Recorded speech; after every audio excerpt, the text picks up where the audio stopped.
Hello everyone, আসসালামু আলাইকুম। চলে আসলাম প্রতিদিনের মতো গাইস দুপুরের খাবার নিয়ে। তো আশা করি সবাই সকলেই ভালো আছেন। আজকে জুম্মা মুবারক, জুম্মার দিন, শুক্রবার।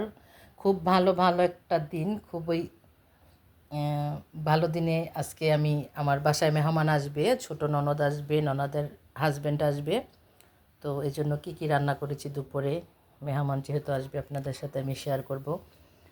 এখানে আছে পোলাও রান্না করেছি। এখানে আসলে আগে থেকে ডালের থেকেই শুরু করি। এখানে আছে ডাল, এই বোম্বাই মরিচ দিয়ে, নাগা মরিচ দিয়ে ডাল রান্না করেছি। এখানে আছে মুরগি রেজালা করেছি, সাথে আছে গরুর গোশ রান্না। এখানে আছে পাঙ্গাস মাছ, নদীর পাঙ্গাস, এটা কষায় রান্না করেছি, কাঁচা যেটা। তো রান্নার কালারটা কেমন হয়েছে অবশ্যই সবাই জানাবেন। এখানে আছে শসা, লেবু। আমার গরুর গোশের কালারটা কিন্তু খুবই ইয়ামি এসেছে, খুবই চমৎকার। আমি আলুগুলি একদম দেখাচ্ছি আপনাদের, একেবারে আনামানাম দিয়ে। ভাগ্নিরা খুবই পছন্দ করে তার মামির হাতের রান্না। তো রান্নার কালার কেমন এসেছে এই আমি আজকে রান্না করেছি মেহমানদের জন্য গাইস। আরেকটু আছে সাদা ভাত আছে সাথে, ওলার সাথে।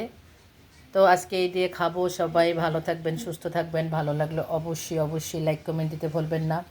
আমি আবারও বলছি আমার রান্নাটা কেমন হয়েছে সবাই অবশ্যই কমেন্ট করবেন। ভালো লাগলে অবশ্যই লাইক কমেন্ট দিবেন।